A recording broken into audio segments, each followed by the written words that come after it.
माननीय सदस्यहरू, राष्ट्रिय सभाको आजको बैठकको कार्यवाही प्रारम्भ हुन्छ। माननीय सदस्यहरू, सर्वप्रथम सम्माननीय प्रधानमन्त्री केपी शर्मा ओलीले सभामा उठेका एवं समसामयिक विषयमा बोल्नको लागि समय माग गर्नुभएको छ। म उहाँलाई समय उपलब्ध गराउँछु।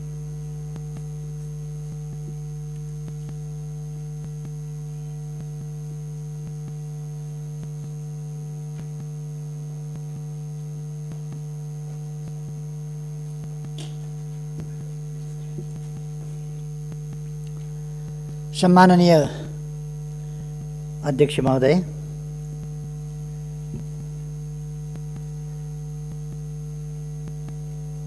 सबभन्दा पहिले त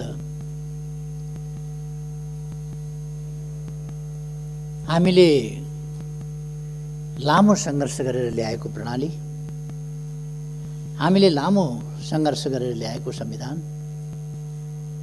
व्यवस्था गरे अनुसार यसपटक स्थायी संसदको रूपमा गरिमामय राष्ट्रिय सभाको व्यवस्था भएको छ र यसपटक राष्ट्रिय सभाको विशेष महत्त्व पनि देखिएको छ। यस गरिमामय सभाका सबै माननीय ज्यूहरूमा म हार्दिक शुभकामना भन्न चाहन्छु। सबभन्दा पहिले सम्माननीय अध्यक्ष महोदय, यति बेला देश एउटा अलिकति नयाँ मोडबाट, नयाँ परिघटना, नयाँ परिदृश्यबाट अगाडि बढिरहेको छ, बढ्न खोजिरहेको छ। यति बेला हामी समयभन्दा अलिकति अगावै प्रतिनिधि सभाको नयाँ निर्वाचनका लागि नयाँ जनादेश माग्न जनताका बीचमा जाने तयारी गरिरहेका छौँ। प्रतिनिधि सभा विघटन भएको छ र देश अब निर्वाचनतर्फ, आम निर्वाचनतर्फ, प्रतिनिधि सभाको निर्वाचनतर्फ उन्मुख भएको छ। हामीले सोचेका थियौँ प्रतिनिधि सभा 5 वर्ष चल्नेछ र यसमा बिना विग्रह प्रतिनिधि सभाले आफूलाई लगातार देश र जनताको सेवामा, संविधानको रक्षा र कार्यान्वयनको सन्दर्भमा, संघीय लोकतान्त्रिक गणतन्त्रको रक्षा र कार्यान्वयनको सन्दर्भमा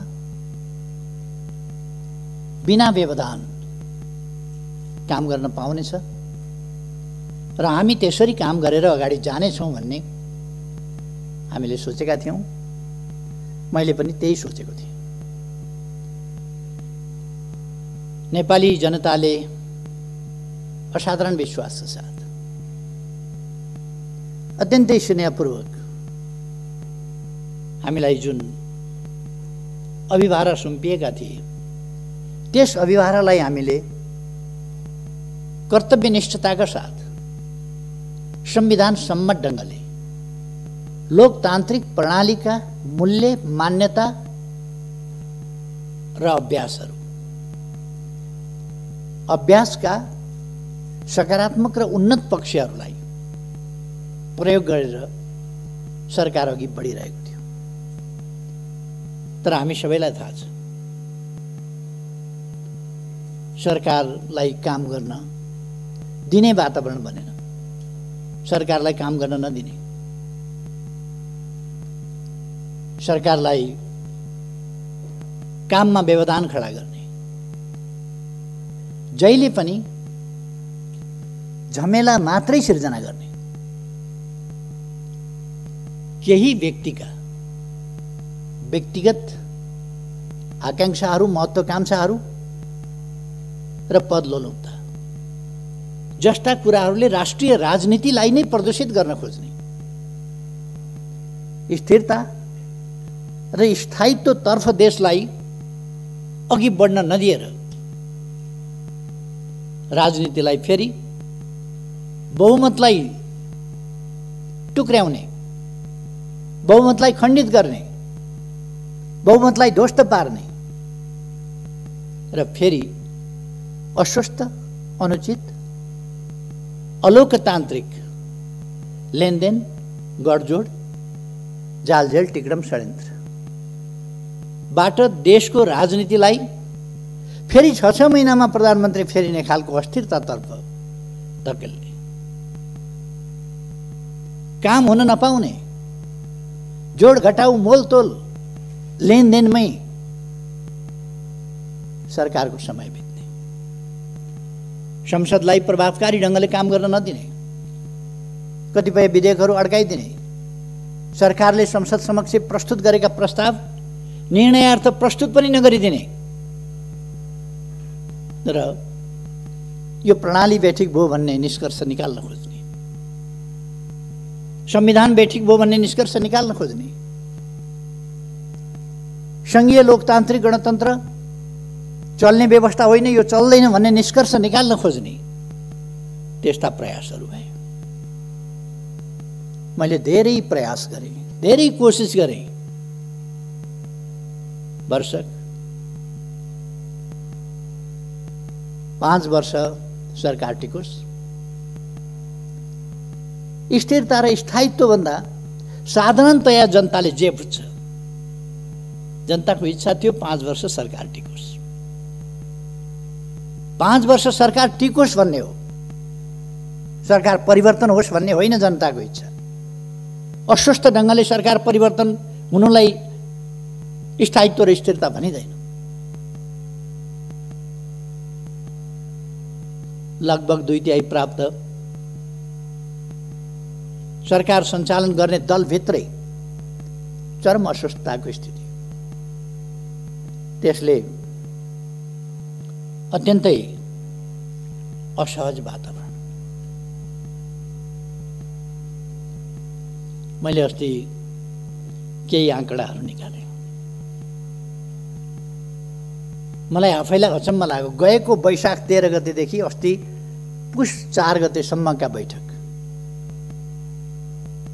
हेर्दा गुटका बैठक, पार्टी विरुद्ध, पार्टीलाई कमजोर पार्ने, गुटमा विभाजित गर्ने त्यस्ता बैठकहरू मात्रै एउटै नेताको घरमा 280वटा बैठक, वैशाख 13 गतेदेखि पुष 4 गतेसम्म 280वटा बैठक बसेका रहेछन्। 35वटा बैठक अन्यत्र बसेका रहेछन्। 2-3 जनाका गुटगत भेटघाट आदिको गिन्ती नगरौँ, त्यस प्रकार भएका थिए र देशलाई अस्थिरतामा लान प्रयासहरू भए। त्यस्तो गर्नु किन परेको थियो? त्यसका पछाडि कुनै जेन्युन कुनै कारण छ? हामीले यस सरकारले विकास निर्माणका कामहरूलाई तीव्रताका साथ अगाडि बढाएको थियो। मैले भन्ने गरेको छु, अघिल्लो पल्ट शिलान्यास गरेर छोडेको रानी पोखरी शिलान्यास गरेको इटा ढुङ्गामा लेउ लागिसकेका थियो, धुलोले पुरिने अवस्थामा थियो, केही पनि काम भएको थिएन, सिनको भाँचिएको थिएन त्यहाँ। अहिले यस अवधिमा हामीले रानी पोखरी तयार गरेर त्यसको उद्घाटन पनि गर्यौँ। 7 लाख घरहरू, भूकम्पबाट क्षतिग्रस्त घरहरू, 7 लाख घरहरू निर्माण गरेर जनतामा वितरण गरियो। विभिन्न ऐतिहासिक, सांस्कृतिक सम्पदाहरू, धरोहरहरूको पुनर्निर्माण भयो र लगभग ठुलो प्रतिशतमा निर्माणको काम सम्पन्न भएको छ। केही ढिलो हुने कामहरू खोप्न पर्ने, उस्तै सामग्री तयार गर्नुपर्ने, कालीगढहरूको अभाव, तिनलाई तालिम दिनुपर्ने जस्ता कुराहरूले गर्दा केही ढिलो हुनु बेग्लै कुरा हो। नत्र काम तीव्र गतिका साथ अगाडि बढेको छ र त्यो साथीहरूले अनुमान गर्नुभएको छ, देख्नु भएको छ। अनुमान भन्दा पनि तपाईँहरूले अनुभव गर्नुभएको छ, त्यो देख्नु भएको छ। तसर्थ काम भएनन् भन्ने होइन, धरहराको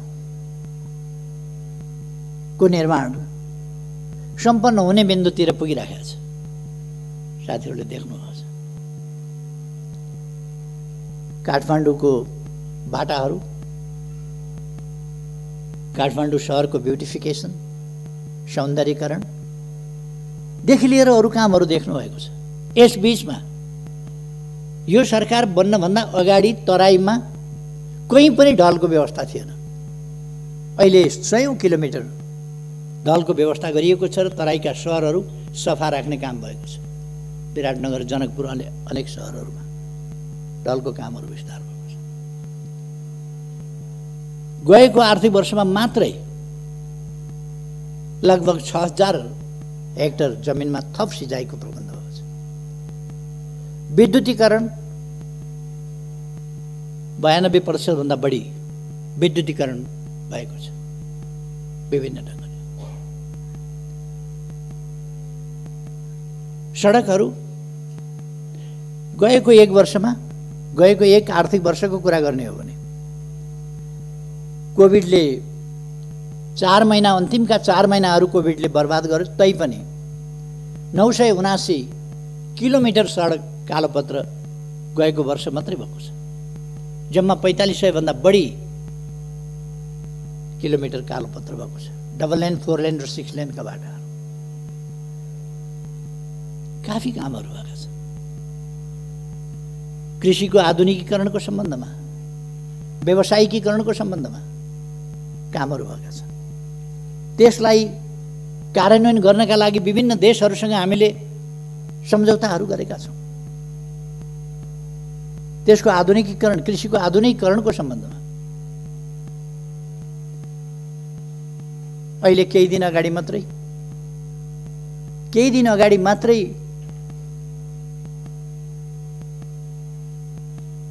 ऊर्जा सचिवको नेतृत्वमा भारत गएको टिमबाट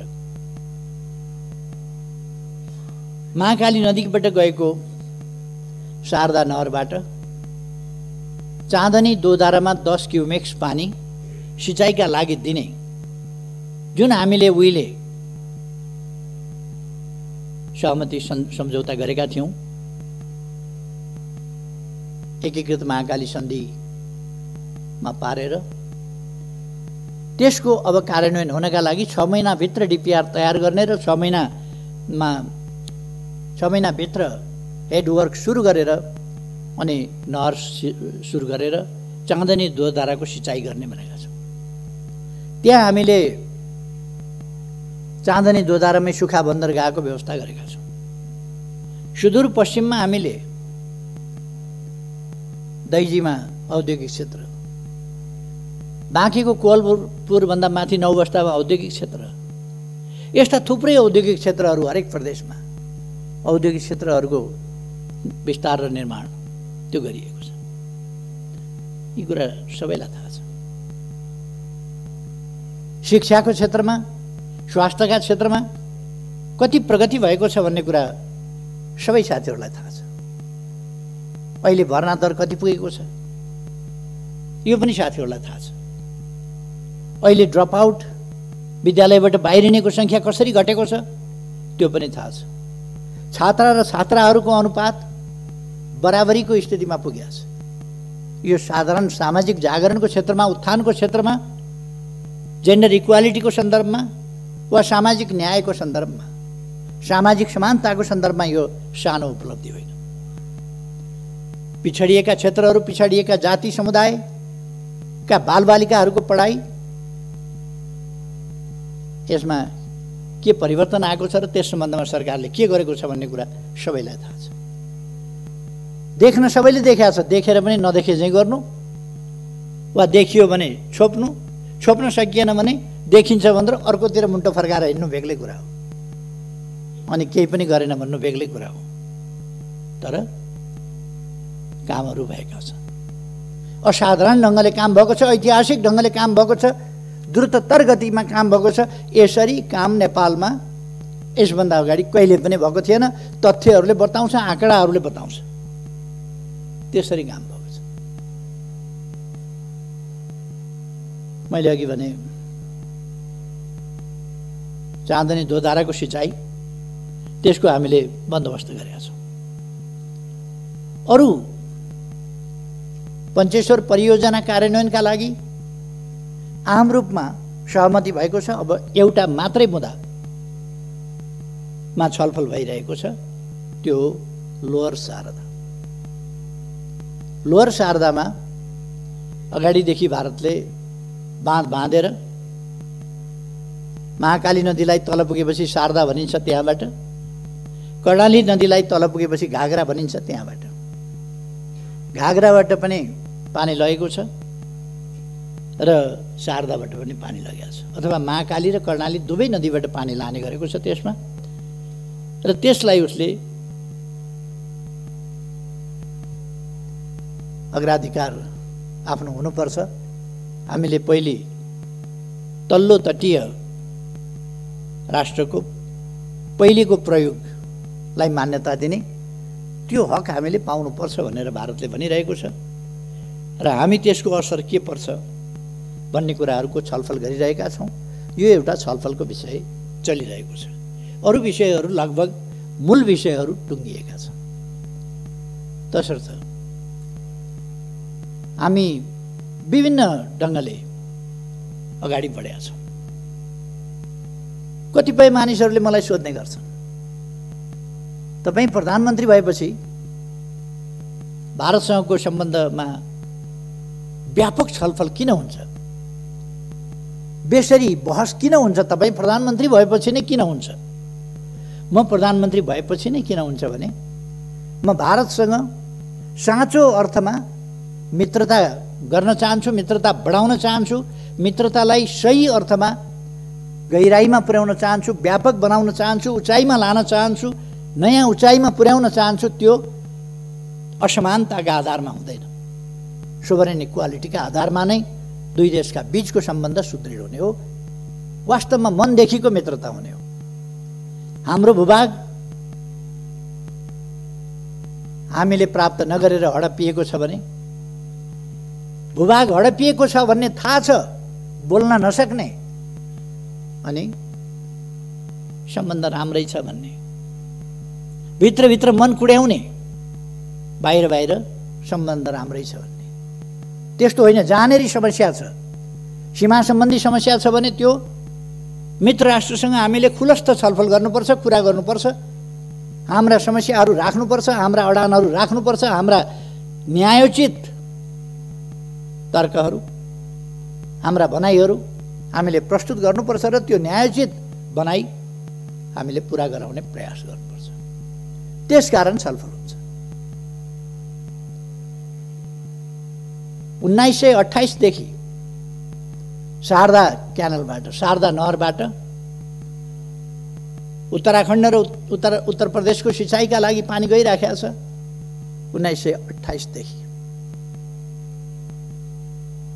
अब 92 वर्षबाट 93 वर्षबाट हाम्रो खेतको सिरानबाट हाम्रो आधा हक भएको खोलाबाट पानी लगिएको छ। हाम्रो भूमि बाँझै छ, त्यो भूमिमा सिँचाइ हुनुपर्छ भनेर बोल्न नसक्ने, अनि त्यो भूमिमा सिँचाइ हुनुपर्छ भनेर वार्ता गर्दा तपाईँकै पालामा बहस किन हुन्छ? बढी बोलेर सम्बन्ध बिगार्यो भन्ने, अनि मुख ढालेर बस्ने, हाम्रो खेत बाँझो हुने, हाम्रो पानी हाम्रो खेतको सिरानबाट जाँदा हामीले हाम्रा खेतमा पानी चाहियो भन्न नसक्ने,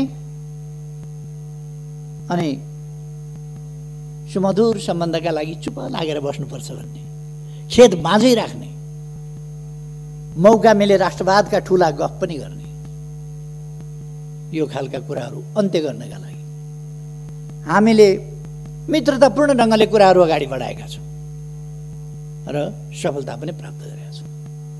केही मानिसहरूलाई लागेको थियो हाम्रो भूभाग सामेल गरेर दोधारा चाँदनी के अरे लिम्पियाधुरा लिपुलेख र कालापानी हाम्रा भूभाग सामेल गरेर नक्सा प्रकाशन गरेपछि अब सम्बन्धहरू बिग्रिन्छन्, बिग्रिए भनेर।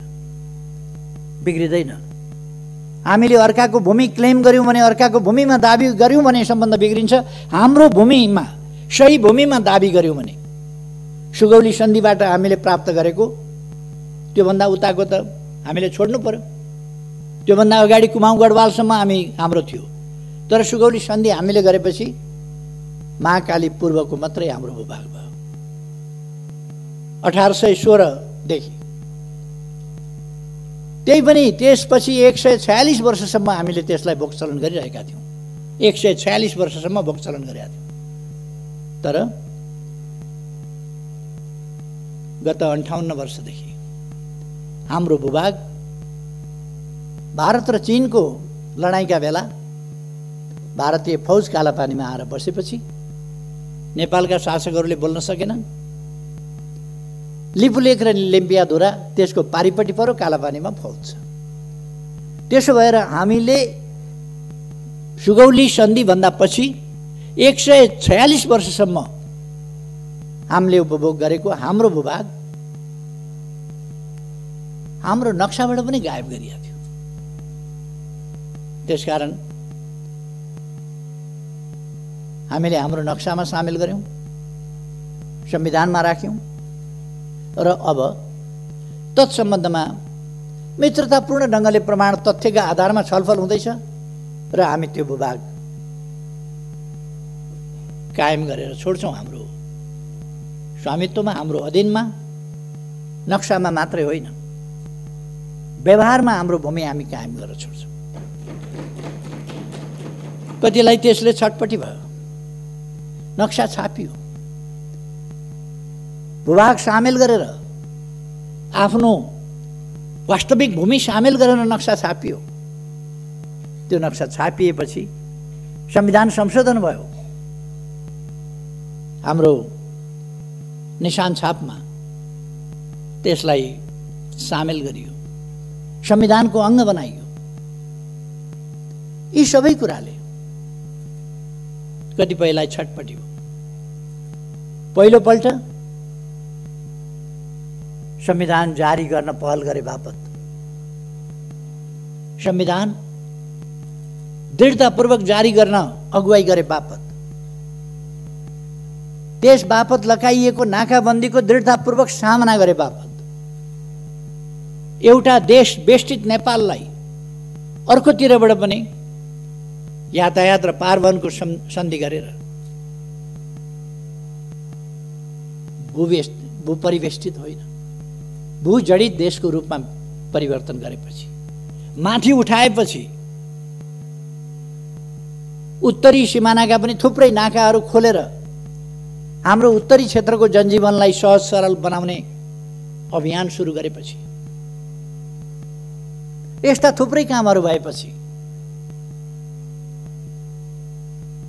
हामीले रेल, पानी जहाज, जलमार्ग आदि समेतको उपभोग गर्ने भएपछि, संसद भवन पनि बनाउँछु भनेपछि,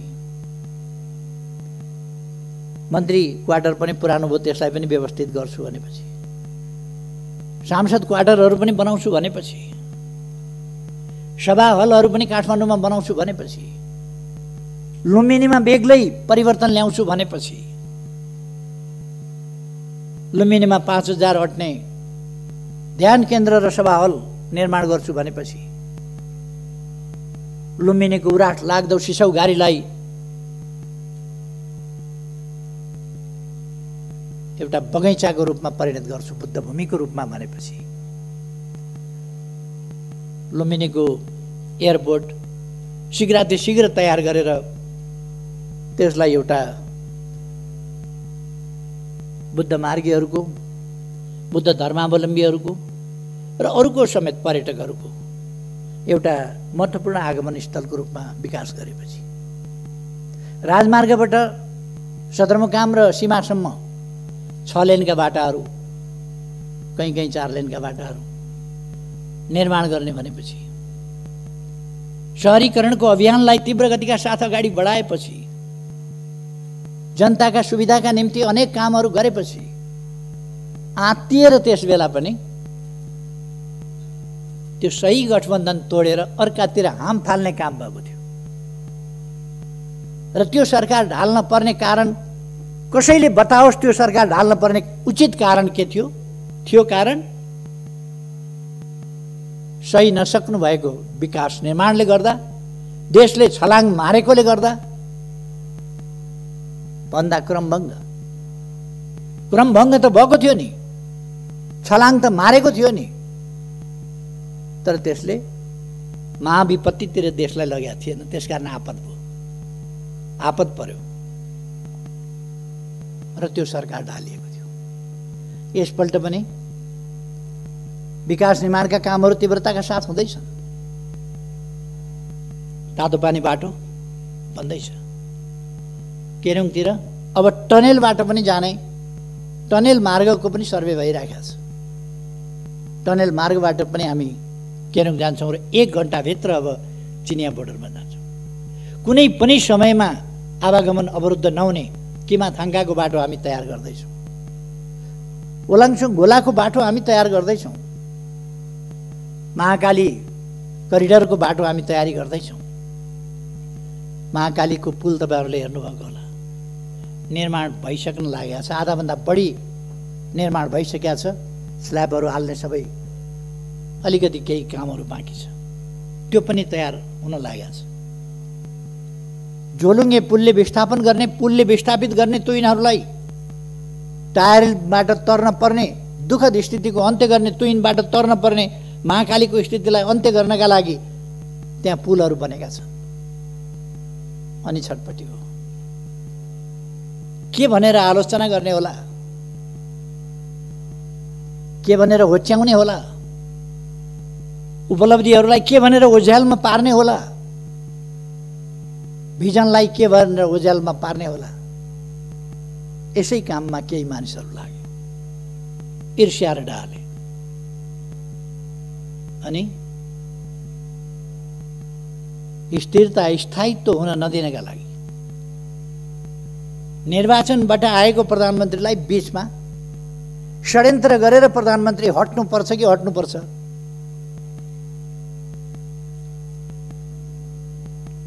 म धेरै केही नभनौँ, मैले नै दिएका अवसरहरूको दुरुपयोग गरेर उही सिंह बनाइदियो, सिंहले आफैलाई झम्टिने स्थिति, त्यो सिर्जना गर्ने, त्यस प्रकारको अवस्था बन्यो। वास्तविक स्थिरता के हो? वास्तविक स्थायित्व के हो? कथम कदाचित सरकार बन्न सकेन भने संविधानले स्थिरता 5 वर्षमा चुनाव गर्नेलाई मात्रै भनेको छैन। संविधानले सरकार बन्न सकेन भने तत्काल चुनावमा जाने व्यवस्था गरेको छ संविधानको धारा 76 को साथले। तत्काल चुनावमा जाने व्यवस्था गरेको छ। सरकार बनेन भने, बहुमत कसैको आएन भने, 2 वा 2 भन्दा बढी दलहरू मिलेर सरकार बनेन भने, अनि प्रमुख पार्टीले सरकार बनाउन सकेन वा विश्वासको मत प्राप्त गर्न सकेन भने, अथवा कुनै व्यक्तिले भरपर्दो ढङ्गले आधार लिएर गएर राष्ट्रपति कहाँबाट प्रधानमन्त्रीत्व लिएर आयो भने पनि 1 महिनामा विश्वासको मत प्राप्त गर्न सकेन भने उनले, प्रधानमन्त्रीले अल्पमतको मात्रै होइन, अल्पमतकोले पनि, एउटा इन्डिभिजुअल प्रधानमन्त्रीले पनि, पार्टी बिनाको पनि हुन सक्छ, एउटा व्यक्ति सांसदले, दलको नेताले होइन, व्यक्ति सांसदले पनि यदि विश्वासको मत प्राप्त गर्न सकेन भने उसको सिफारिसमा राष्ट्रपतिद्वारा संसद विघटन हुन्छ र नयाँ प्रतिनिधि सभा निर्वाचनका लागि मिति तोकिन्छ, नयाँ मिति तोकिन्छ। संविधानको धारा 76 को साथ त्यसकारण चुनाव हुनु अस्थिरता होइन, अस्थिरता संविधान कार्यान्वयन सही ढङ्गले हुनु नहुनु हो। संवैधानिक बाटोबाट जाँदाखेरि अस्थिरता पनि छैन। अस्थिरता त्यति बेला हुन्छ बाह्य शक्तिको इसारामा, बाह्य शक्तिको स्वार्थमा जब देशका शक्तिहरू गोटी बन्न थाल्छन् र राष्ट्रिय राजनीतिलाई अस्थिरतातर्फ धकेल्न थाल्छन्, अस्वस्थतातर्फ धकेल्न थाल्छन्, विकास निर्माणका काममा व्यवधान पुर्याउन थाल्छन् र निर्वाचित प्रधानमन्त्रीलाई काम गर्न नदिने, अप्ठ्यारो पार्ने स्थितिमा जान थाल्छन् र त्यस्तो स्थितिमा निरीह हुनुपर्ने स्थिति आउँछ। परिवर्तन उनीहरूले गर्न सक्छन्, हो त्यस्तो स्थिति स्थायित्वको स्थिति होइन, स्थिरताको स्थिति होइन। अहिले स्थिरताको स्थिति हो, कसैले पनि प्रधानमन्त्री हटाउन सकेन, चाहेर पनि हटाउन सकेन। यो स्थिरताको स्थिति हो, स्थायित्वको स्थिति हो। कसैले चाहेर पनि फेरबदल गर्न सकेन। यो स्थिरता र स्थायित्वको स्थिति हो। कतिको भनाइ हुन सक्छ केपी ओलीले सडकको अध्यक्ष फलानालाई छोडिदिएको भएदेखि भइहाल्थ्यो भनेर। किन छोडिदिने त्यो थाहा छैन। किन छोड्ने, कसलाई छोड्ने? यो दान हो र कमण्डलु थाप्ने बित्तिकै लौ भन्न दिने? यो मोहर सिक्का हो प्रधानमन्त्रीको जिम्मेवारी भनेको। यो जनताले सुम्पिएको अभिभारा हो, जो जुनसुकैलाई, जस्तोसुकैलाई, जुनसुकै विधिबाट सुम्पन सकिँदैन। त्यसकारण मैले बडो भारी मनका साथ 5 वर्ष राम्रै चलाउन पाएको भए हुन्थ्यो, तर अस्वस्थ गतिविधिका साथ कोही अध्यक्ष छोड बनाएको छ, कोही के बनाएको छ, प्रायोजित अनेक लगानीका सञ्चार माध्यमहरू प्रयोग गरेका छ, केही त्यस्तै खालका बुद्धिजीवीहरूको एउटा झुन्डलाई प्रयोग गरेका छ र देशमा अस्थिरता फिजाउने प्रयास, साझा प्रयास ती भइरहेको छ।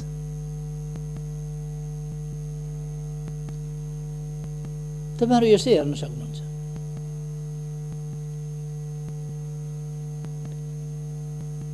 सञ्चार माध्यमहरुमा हेर्न सक्नुहुन्छ।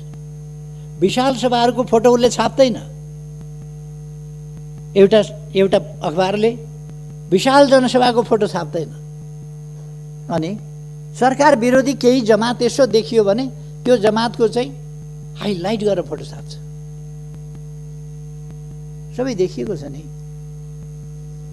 यो अस्थिरता प्रयास गर्ने, अस्थिरता सिर्जना गर्ने प्रयास हो, जसलाई प्रतिनिधि सभा विघटनबाट रोकिएको छ र ताजा जनादेशमा गएर ताजा जनादेशबाट देशलाई स्थिरता, स्थायित्व, लोकतान्त्रिक विधि पद्धति प्रणालीलाई सुदृढ ढङ्गले फङ्सनेबल बनाउने ढङ्गले अगाडि बढाउने त्यो अभ्यासमा लगिएको छ। कतिले गैर जिम्मेवार भन्ने अभिव्यक्ति दिएको मैले सुनेको छु। के हो जिम्मेवार भनेको? शब्दको अर्थ हुन्छ कि हुँदैन? डिक्सनरी पल्टाएर हेरे पनि हुन्छ नि शब्द के भन्छ गैर जिम्मेवार भने के हो। मैले बिल्कुल जिम्मेवारी बोधका साथ यो लोकतन्त्र ल्याउन नेपाली जनताले जति बलिदान गरेको छ, जति हण्डर ठोक्कर खाएको छ, जति पसिना बगाएको छ, जति यातना सहेको छ, जति क्षति बेहोरेको छ, त्यो सबै बलिदान र क्षतिहरूको हिसाब गरेर, देखेर, हेरेर त्यसका उपलब्धिहरूको रक्षा गर्नुपर्छ। त्यसका उपलब्धिहरूलाई खेर जान दिनु हुँदैन। केही पद लोलुप मान्छेहरूका आत्मकेन्द्रित स्वार्थी क्रियाकलापहरूलाई हावी हुन दिएर देशमा लोकतन्त्रलाई डिरेल गर्न दिनु हुँदैन। सही बाटोबाट, सही मार्गबाट अन्यत्र जान दिनु हुँदैन भनेर नै प्रतिनिधि सभा विघटन गर्नु पर्यो। गैर जिम्मेवार कसरी हो? के हो गैर जिम्मेवार भने? बिल्कुल जिम्मेवारी का साथ, कर्तव्य बोध का साथ यो काम गरियो। निर्वाचनमा जाउँ, कतिपयले भने केपी ओलीको लोकप्रियताको ग्राफ जिरोमा झर्यो। जिरोमा झरेछ कि माइनसमा गएछ कि प्लसमा गएछ, निर्वाचनमा हेरौँ न। अब गफ फिट्ने दिन गए, अब गफ फिटेर हुँदैन। अब मैदानमा मैले कतिपय ठाउँमा बोल्दाखेरि भन्ने गरेको छु, यो रेस्लिङ खेल्दाखेरि त्यो रेस्लरहरू कहिले कहिले खुब आफ्नो फुर्ती देखाउँछ। फुर्ती देखाएर खेल्नु कता छ त्यो बेल्ट चाहिँ पहिले लिएर यस्तो गरेर आफूले लगाइटोपल्छ, अनि रेफ्रीले त्यो बेल्ट खोसेर पछि जित्यौ भने लाउला भनेर राख्छ। खेलै नखेलिकन थुप्रै रेस्लरहरू देखिए रिङमा नचढ्दैखेरि बेल्ट लगाउने। अब मैदान घोषणा गरिएको छ, रिङ तयार भएको छ, रिङमा आउनुहोस्, त्यहाँ जितेर अनि लगाउनुहोस् न रेस्लिङको बेल्ट। खुट्टा किन कामेको? निर्वाचन भन्ने बित्तिकै सातो किन गएको? जनताका बीचमा जाने भन्ने बित्तिकै, ताजा जनादेश लिने भन्ने बित्तिकै अन्त कहीँ जाने भनेको त होइन नि। अरू कुनै प्रभुका चरणमा जाने भनेको त होइन नि। जनताका शरणमा जाने भनेको, जनताका बीचमा जाने भनेको, नेपाली जनताको अभिमत लिने भनेको। केपी ओलीले गल्ती गरेको रहेछ भने नेपाली जनताले त्यसको दण्ड देला। नेपाली जनताका बीचमा गएर केपी ओलीलाई दण्ड दिन अपिल गर्नुहोस् न। तपाईँहरू जानुहोस्, जसलाई चित्त बुझिया छ। तपाईँहरूलाई जनताले ती जवाफ दिएर पठाउनेछ। हामी अन्तर्राष्ट्रिय सम्बन्धको क्षेत्रमा पनि सफलतापूर्वक अगाडि बढिरहेका छौँ। हाम्रा दुई छिमेकी मित्र राष्ट्रहरूसँगको हाम्रो सम्बन्ध गहिरो, सबल र सुदृढ बनाएका छौँ। हामीले नयाँ उचाइमा पुर्याएका छौँ। हामीले उपलब्धिका साथ उचाइमा पुर्याएका छौँ हामीले। र हाम्रा मैत्रीपूर्ण संवादहरू अगाडि बढिरहेका छन्, समस्या समाधानको दिशामा अगाडि बढिरहेका छन्, उपलब्धिका साथ अगाडि बढिरहेका छन्। र हामी कहीँ कतै समस्याहरू देखा परे भने तिनको संवादबाट, वार्ताको माध्यमबाट समाधान गरिरहेका छौँ। अनि कुरा लगाएर हुँदैन, काम गरेर हुन्छ। कुरा फिटेर हुँदैन, काम काटेर हुन्छ। अब त्यसकारण म कुरा फिट्ने मित्रहरूलाई भन्न चाहन्छु, काममा तुलना गरौँ। कुनै पनि समयका कुनै पनि सरकार, कसैको पनि नेतृत्वको सरकार भन्दा, कुनै पनि अवधिको भन्दा यति बेलाका कामहरूको तीव्रता। अहिले कोभिड-19 छ, फेरि पनि हामीले कोभिड-19लाई अहिले पनि हामी सोशल डिस्टेन्स मेन्टेन गरेर बसिरहेका छौँ। कोभिड-19लाई हामीले जनतामा जागरण फैलाएर, चेतना फैलाएर, सामाजिक दूरी कायम गर्न आग्रह गरेर, हात धुन, अनिवार्य हात धुन आह्वान गरेर, मास्क लगाउन आग्रह गरेर र विभिन्न जडीबुटी जन्य कुराहरूको प्रयोग गर्न, तातो पानीले घाँटी नाक मुख सफा गर्न सिकाएर कोभिडको सामना गरिरहेका छौँ। र कोभिड एकपल्ट वात्तै बढेको देखिए पनि फेरि कोभिड कम हुँदै गएको छ। हामी अब भ्याक्सिन ल्याउने तयारीमा छौँ, छिटै भ्याक्सिन ल्याउँछौँ र भ्याक्सिन ल्याइसकेपछि कोभिडको ठुलो समस्या रहँदैन। कोभिडको समस्या हामी समाधान गर्छौँ। मैले कोभिड सुरु हुने बित्तिकै भने सबभन्दा महत्त्वपूर्ण यस सरकारलाई नेपाली जनताको ज्यान छ। नेपाली जनताको जीवन सबभन्दा महत्त्वपूर्ण कुरा हो। सबभन्दा महत्त्वपूर्ण जीवन सुरक्षा पहिलो कुरा हो, पहिलो कर्तव्य हो सरकारको। हामी त्यसै गरी काम गर्छौँ। र हामीले त्यस मूल मन्त्रलाई नै ध्यानमा राखेर जनताको जीवन रक्षा, निःशुल्क स्वास्थ्य उपचार। भविष्यका लागि हामीले के गरेका छौँ त्यो साथीहरूले देख्नुभएको छ, सुन्नुभएको छ, थाहा पाउनुभएको छ। एकै दिन हामीले 396 अस्पतालहरू शिलान्यास गर्ने कार्यक्रम राखेका थियौँ, तर विभिन्न कारणले अर्को दिन गर्नु पर्यो, केही ठाउँहरूमा तयारी नपुगेर 309 स्थानमा एकै दिन 309 स्थानमा हामीले शिलान्यास गऱ्यौँ अस्पतालहरू। नेपालको इतिहासमा यस्तो रेकर्ड खोज्नुहुन्छ? एक दिनमा होइन, वर्ष दिनमा 309 अस्पताल शिलान्यास भएको कुनै वर्ष देखाउनुहुन्छ?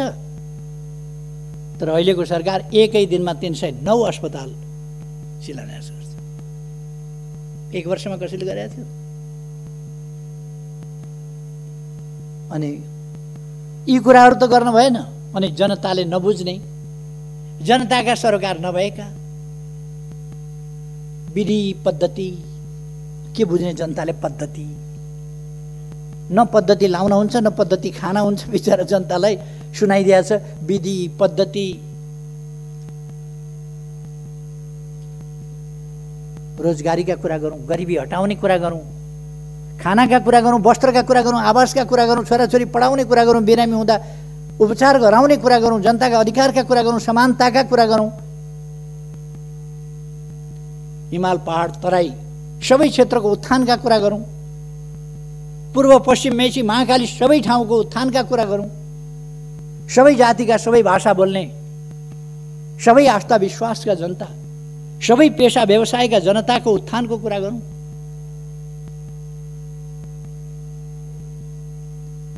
छाउबडी प्रथाबाट महिलाहरूलाई मुक्त गरौँ।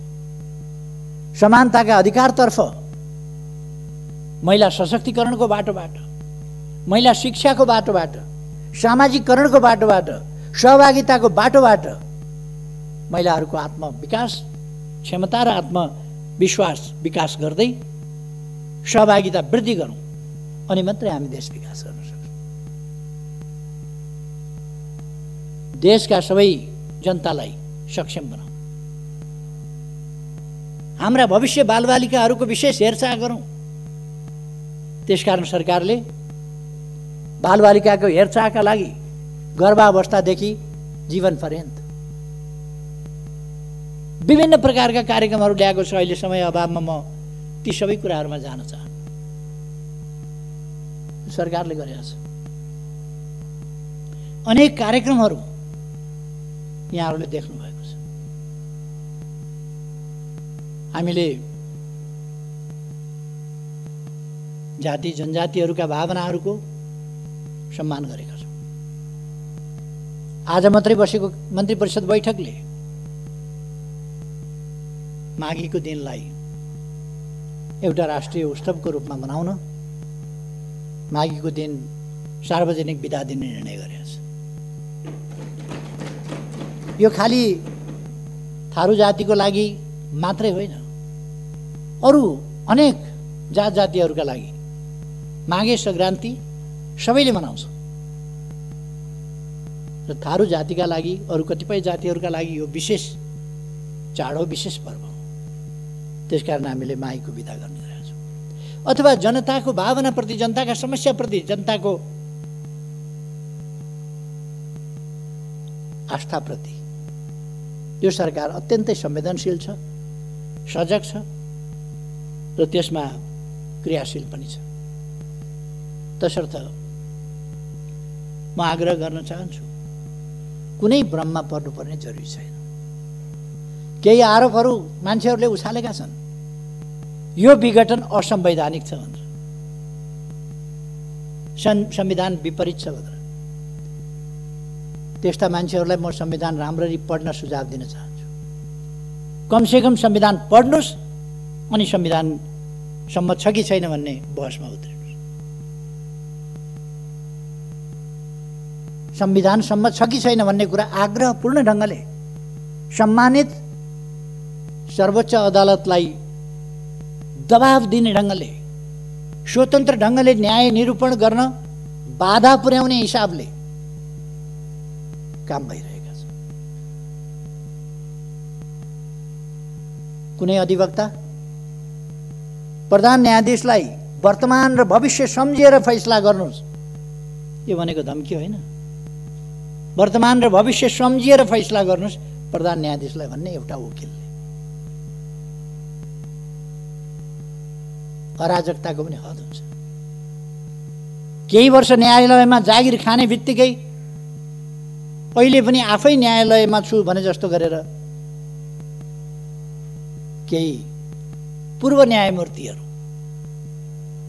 कस्तो न्याय दिनुभएछ उहाँहरूले आफ्ना समयमा भन्ने मलाई अचम्म लाग्छ। कस्तो न्याय दिनुभयो होला। सडकमा ओर्लिएर न्यायालयलाई, स्वतन्त्र न्यायालयलाई उहाँहरू ललकारिरहनु भएको छ। यस्तो हुन्छ, यस्तो हुँदैन। के सर्वोच्च अदालतमा वकालत नपढिकन पुग्नुभएको छ मान्छे? बिना अनुभव पुग्नुभएको छ मान्छे? के त्यो पत्रकार सम्मेलन गर्ने र वक्तव्यबाजी गर्नेहरूले मात्रै कानुन पढाएको छ, अरूले पढाएको छैन? उहाँहरूले दबाब दिने मनसायले काम गर्नुभएको छ। राजनीतिक पक्षधारताको हिसाबले काम गर्नुभएको छ। स्वतन्त्र देखिने, नागरिक समाज भनिने, बुद्धिजीवी भनिने अनि पक्षधर्ताका साथ आफ्नो हैसियतको दुरुपयोग गरेर न्यायालयलाई दबाबमा पार्न खोज्ने। म भन्न चाहन्छु, न्यायालयले दबाबमा पर्न हुँदैन। सरकार र मैले नेतृत्व गरेको पार्टी नेकपा,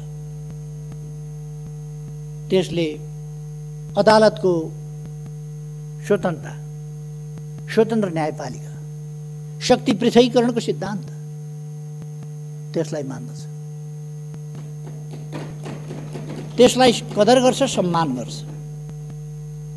अहिलेको संविधानले संवैधानिक विषयहरूमा संवैधानिक इजलास गठन गरेर त्यसबाट फैसला हुने भनेको छ। अब त्यसबाट गर्न पाइँदैन भनेर एक थरी कहाँ कानुन पढेछन् तिनीहरूले? संवैधानिक इजलासको व्यवस्था संविधानको व्यवस्था हो कि होइन? अनि बकवास गरेर हिँड्ने। वास्तवमा यी तरिकाहरू उपयुक्त होइनन्। म सबैलाई आग्रह गर्न चाहन्छु, लोकतन्त्रमा शक्ति पृथकीकरण भन्ने एउटा सिद्धान्त हुन्छ। व्यवस्थापिका, कार्यपालिका, न्यायपालिका। न्याय गर्ने कुरामा वकालतनामा गरेका वकिलहरूले, वकालतनामा भरेका वकिलहरूले बहस गर्नु, अदालतले मागेका, अदालतका सहयोगीको रूपमा मागेका एमिकस क्युरीले बहस गर्नु, सरकारी वकिलले बहस गर्नु, स्वतन्त्र अधिवक्ताहरूले बहस गर्नु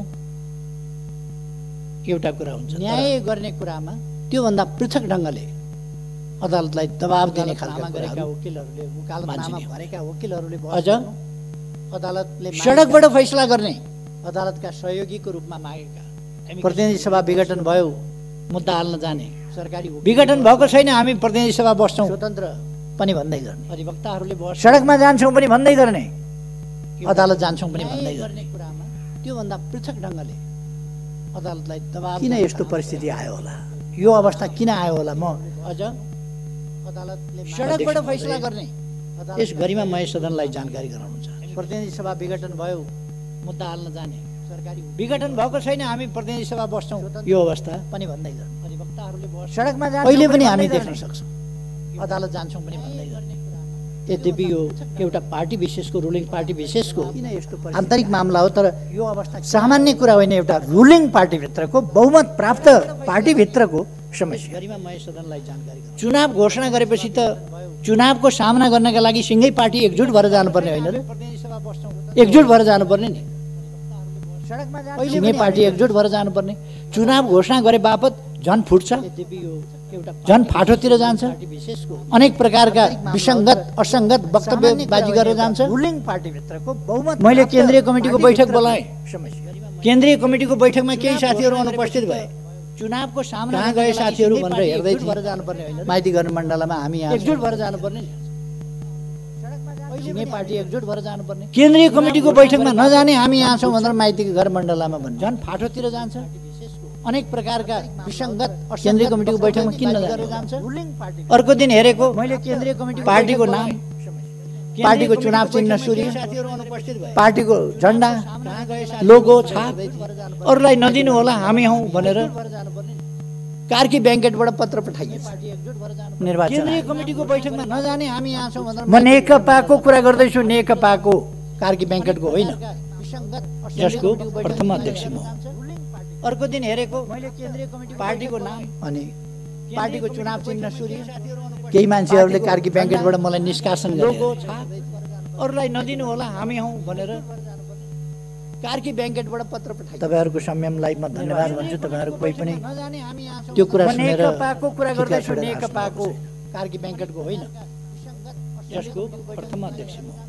माइतीघर मण्डलाबाट कार्की ब्याङ्केटबाट प्रथम अध्यक्षलाई केही मान्छेहरूले कार्की ब्याङ्केटबाट पार्टीको बैठकमा नआएर त्यहाँबाट उछिटिएर कतातिर गएर निष्कासन गऱ्यौँ भन्ने कुरा जति हास्यास्पद के हुन्छ। तपाईँहरूको संयमलाई म धन्यवाद भन्छु। तपाईँहरू कोही पनि त्यो कुरा हामीसँग बहुमत छ।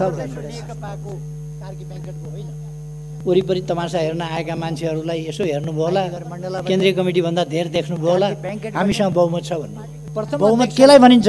5 जनाको कमिटी छ भने 3 जनाले निर्णय गर्न सक्छन्, तर कमिटीको बैठकमा निष्कासन बाहिरै अन्तै निर्णय हुँदैन। हामी 3 जना त हो नि, 3 जनाले गरेपछि भइहाल्छ भनेर यही अभ्यास पार्टीभित्र चलाउन खोजियो। 5 जना भेला हुने अगेनाका डिलमा, 5 जना भेला हुने विवान्ता, 5 जना भेला हुने अर्को केन्द्रीय कमिटी भन्दा धेर देख्नुभयो होला, हामीसँग बहुमत छ। अर्याल होटल बहुमत केलाई 5 जना भेला हुने खुमलटार, कोटेश्वर कहाँ निर्णय गर्न सक्छन्, तर त्यहाँबाट भन्ने हामीले यो बाहिरै अन्तै निर्णय हुँदैन। 5 जना भेला हुँदैमा निर्णय हुँदैन, बैठकमा आएर 5 जनाले यही अभ्यास निर्णय गर्दा निर्णय हुन्छ। 5 जना भेला हुने अन्तै बहुमत हुने होइन। बैठकमा आउनुहोस्, बैठकमा प्रमाणित गर्नुहोस्। बैठकमा प्रमाणित गरेको भए अर्याल होटल 5 जना भेला हुने बैठकमा आएर छलफल गरेर प्रमाणित गरेको भए त्यहाँबाट भन्ने हामीले यो बाहिरै अन्तै निर्णय हुँदैन। 5 जना यो राजनीतिमा निर्णय हुँदैन, बैठकमा आएर 5 जनाले त्यसकारण गर्दा निर्णय हुन्छ। अहिले फेरि अर्को पत्र उहाँहरूले पठाउनु पर्ने निर्वाचन आयोग बैठकमा आउनुहोस्, अरू केही पनि भएको छैन। हामीले चिन्ह चिन्हको केही दाबी गरेका छैन। अस्ति अरूलाई नदिनुहोस् हाम्रै हो भनेर भन्नुभएको थियो, पत्र पठाउनु भएको थियो। अहिले अस्ति फेरि पत्र पठाउनु बैठकमा आएर हामीले केपी ओलीलाई पार्टीबाट निकाल्यौँ, अरू केही पनि भएको छैन है, जस्ता तस्तै छ। हामीले चिन्ह चिन्ह केही मागेका छैन। यो राजनीतिमा निर्णय हुँदैन, बैठकमा कति बेर कुरा के हो, कति बेर कुरा के हो, एकछिन पछि एउटा एकछिन पछि अर्को। अहिले फेरि अर्को पत्र संसद विघटन भइसकेपछि 3:30 बजे अविश्वास दर्ता गर्न रन्थनिएका केही मान्छेहरू आइपुगे। अविश्वास प्रस्ताव दर्ता गर्न 3:30 पत्र पठाउनु भएको थियो। अहिले संसद विघटन भइसक्यो, कहाँको अविश्वास ल्याएको भनेर सचिवालयले भनेपछि अरू केही पनि भएको छैन है, जस्ता तस्तै छ। हामीले चिन्ह चिन्ह केही भन्न पनि लाज मर्दो। हाम्रो सभामुखले घुँडामा राखेर एकछिन पछि एउटा एकछिन 10:40 मै म कहाँ ल्याएका थिए यो निवेदन। संसद विघटन भइसकेपछि 3:30 बजे अविश्वास दर्ता गर्न रन्थनिएका केही मान्छे संसदीय प्रणालीले अविश्वास प्रस्ताव प्रणालीकै हुर्मत लिने खालको यो लज्जाबोध हुने कुरा भइसक्यो। कहाँको अविश्वास एउटा स्पिकर सचिवालयले भनेपछि दुःखका साथ भन्नुपर्छ। यस्तो झुटो प्रमाणीकरण गर्नुहुन्छ भन्न पनि लाज पर्छ। हाम्रो सभामुखले घुँडामा आइन्दा यस्ता गल्तीहरूबाट जोगिनुपर्छ। 10:40 मै यस्ता गल्ती सच्याउनुपर्छ। यस्तो गल्तीहरू सचिवालयले प्रणालीले यस कुरालाई स्पष्ट पार्नका निम्ति सचिवालयमा लज्जाबोध हुने कुरा 3:30 बजे मात्रै यो प्रस्ताव ल्याइएको हो भनेर वक्तव्य जारी गर्नुपर्छ। यस्तो झुटो प्रमाणीकरण लज्जाको कुरो होइन। कुनै पनि संसदीय प्रणालीमा यस्तो खालको जोगिनुपर्छ। जाल जेलमा लोकतन्त्र हुने होइन, फस्टाउने होइन, टिक्ने होइन। लोकतन्त्र भनेको जाल जेलको प्रणाली होइन। यस कुरालाई स्पष्ट पार्न धोकाको प्रणाली होइन। लोकतन्त्र भनेको पारदर्शिता स्वच्छताको प्रणाली हो भनेर वक्तव्य जारी गर्नुपर्छ। यस्तो झुटो प्रमाणीकरण लज्जाको कुरो होइन। अब कुनै पनि संसदीय प्रणालीमा यस्तो संसद पुनर्स्थापना हुन्छ कि भन्ने जाल जेलमा लोकतन्त्र हुने होइन, फस्टाउने होइन, टिक्ने 64% लगभग लोकतन्त्र भनेको जाल जेलको प्रतिनिधित्व गर्ने सर्वसम्मत दलको नेता प्रधानमन्त्रीको हैसियतमा मैले यदि यही प्रतिनिधि सभा यसै गरी सञ्चालन गरिरहने हो भने यो सरकारले काम गर्ने वातावरण पनि नपाउने भयो र गतिसाथ देशको हितमा, जनताको हितमा विकास निर्माणका कामहरू अगाडि बढाउने काममा पनि गति लिन सक्ने सर्वसम्मत। त्यसकारण राष्ट्रको समय प्रधानमन्त्रीको हैसियतमा बर्बाद हुन यदि यही झन्डै 2/3 बहुमत सहितको प्रधानमन्त्रीले विघटनको सिफारिस गरेर विघटन भइसकेपछि अब विकल्प कहाँनिर? 64% मसँग छ, त्यसको सर्वसम्मत दलको नेता म हुँ। जतिपल्ट घुमाए पनि, जतिपल्ट घुमे पनि त्यही 36% बाँकी रहन्छ, होइन र? 36%, 51% कहिले हुन्छ र बहुमत सहितको अनि विकल्प छ। यथार्थ विघटन भइसकेपछि अब मनगढन्ती विकल्पले हुँदैन। यथार्थ विकल्प संसदको बनावटको विकल्प संसदको बनावट देशको सर्वसम्मत दलको नेता म हुँ। परिषदको सर्वसम्मत दलको नेता म हो र जति हैसियतमा प्रधानमन्त्री हो र मैले पनि त्यही 36% चलाउन सकिने र विघटन गर्ने 36% अर्को विकल्प छ। 51% कहिले हुन्छ र अब विघटन भइसकेपछि हामी मिलेर चलाउँथ्यौँ भनेर अनेक थरी तत्त्वहरू निस्किनु। यहाँ त बहुमत प्राप्त दलले नै अरू अप्सन छैनन्। त्यसभन्दा पछिका संविधानको धारा 76 को 1 अनुसारको यो सरकार हो। 2 को अप्सन आउँदै आएन। 1 ले सरकार बनायो, 2 अप्सन आएन, 3 आएन, 4 आएन, 5 आएन। अब 7 ले अनेक थरी तत्त्वहरू निस्किनु। सरकार रहने अवस्था, चल्ने अवस्था नहुँदा प्रधानमन्त्रीको सिफारिसमा राष्ट्रपतिले प्रतिनिधि सभा विघटन गरी संविधानको धारा 76 को 1 अनुसारको यो प्रतिनिधि सभाको नयाँ निर्वाचनका लागि 2 को अप्सन आउँदै आएन। त्यस अनुसार नै भएको छ। संविधान सम्मत कसरी भएन, 3 आएन, 4 आएन, पुनर्स्थापना कसरी हुन्छ, पुनर्स्थापना केका लागि हुन्छ, कुन विकल्पका लागि हुन्छ? के देशमा अस्थिरता ल्याउनका लागि, हर्स ट्रेडिङको राजनीति फेरि सुरु गर्नका लागि, 6 महिनामा सरकार परिवर्तन गर्ने तमासा गर्नका लागि पुनर्स्थापना हुन्छ? पुनर्स्थापनाको निर्वाचनका लागि पुनर्स्थापना कुनै हालतमा पनि हुन सक्दैन। त्यो संविधानले संविधान सम्मत कसरी भएन, 3 आएन, 4 आएन, पुनर्स्थापना केही मानिसहरूले संविधानमा विघटन गर्ने लेख्या छैन। कुन विकल्पका लागि विघटन गर्ने किन लेख्या छैन? धारा 76 को हर्स ट्रेडिङको राजनीति उपधारा 7 सुरु गर्नका लागि प्रधानमन्त्रीको सिफारिसमा राष्ट्रपतिले प्रतिनिधि सभा विघटन गरेर पुनर्स्थापना हुन्छ, नयाँ मिति तोक्ने छ नयाँ निर्वाचनका लागि भन्ने व्यवस्था। प्रधानमन्त्रीले विघटन गर्न पाउँदैन भन्ने संविधानमा कहीँ लेख्या छ? संविधानको धारा 85 ले भन्छ, 85 ले अगावै विघटन भएमा बाहेक, 76 अगावै विघटन हुने कल्पना त संविधानले गर्यो। उपधारा 7 अगावै विघटन भएमा बाहेक यस प्रतिनिधि सभाको कार्यकाल 5 वर्षको हुन्छ। अगावै विघटन भएमा बाहेक, अगावै विघटन हुँदाखेरि प्रधानमन्त्रीले विघटन गर्न पाउँदैन भन्ने 3 वर्षको मात्रै पनि हुँदो रहेछ। संविधानको धारा अगावै विघटन हुँदा चाहिँ झन्डै 3 वर्षको मात्रै पनि हुँदो रहेछ। अगावै विघटन भएमा, त्यसकारण अगावै विघटन भएमा बाहेक कल्पना त संविधानले गर्यो। अर्को कुनै विकल्प अगावै विघटन भएमा बाहेक अर्को कुरा प्रतिनिधि सभाको कार्यकाल 5 वर्षको हुन्छ। देशको कार्यकारी अधिकार बाहेक अगावै विघटन यो राजनीतिक प्रश्न हो। यो संवैधानिक र कानुनी प्रश्न वास्तवमा होइन। यो राजनीतिक प्रश्न हो। देश कसरी चल्छ, कसरी चलाउनु पर्छ, यो राजनीतिक प्रश्न हो। र यस राजनीतिक प्रश्नलाई कानुनी प्रश्नको रूपमा, संवैधानिक प्रश्नको रूपमा अदालतले इन्टरटेन गरिरहनु भन्दा यसलाई केही भनिरहनु नपर्ने भनेर बर्खास्त गर्नुपर्छ, खारिज गरिदिनुपर्छ। किनभने यो पोलिटिकल डिसिजन हो। यो पोलिटिकल डिसिजनले पोलिटिक्सलाई संविधान सम्मत ढङ्गले लोकतान्त्रिक प्रणालीको राजनीति अन्तर्गत अभ्यासमा अगाडि जान दिनुपर्दछ। त्यसकारण यो त्यसै गरी जान्छ। यो पोलिटिकल डिसिजन हो। यो आवश्यकताको सिद्धान्त अनुसार हो। यो प्रधानमन्त्रीले संविधानका विभिन्न ठाउँमा लेखेको छ। प्रिएम्बलदेखि विभिन्न धाराहरूमा लेखिएको छ। कार्यकारी अधिकार मन्त्री परिषदमा रहनेछ र त्यसको प्रतिनिधित्व प्रधानमन्त्रीले गर्छ। मन्त्री परिषदको निर्णय र सिफारिस प्रधानमन्त्री मार्फत यद्यपि मन्त्री परिषदको सिफारिस चाहिन्थ्यो कि चाहिँदैन थियो, तर मन्त्री परिषदको सिफारिस सहित सर्वसम्मत सिफारिस सहित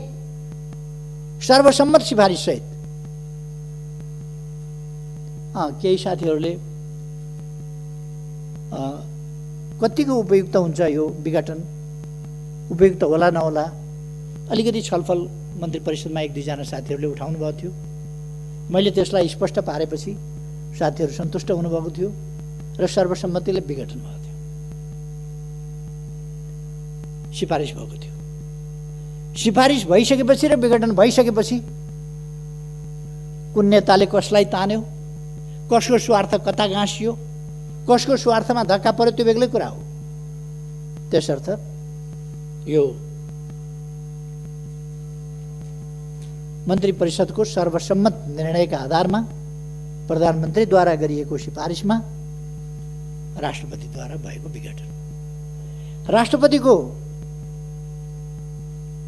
अधिकार र कर्तव्य के हो? हामीले सम्मानित राष्ट्रपति बनेका छौँ।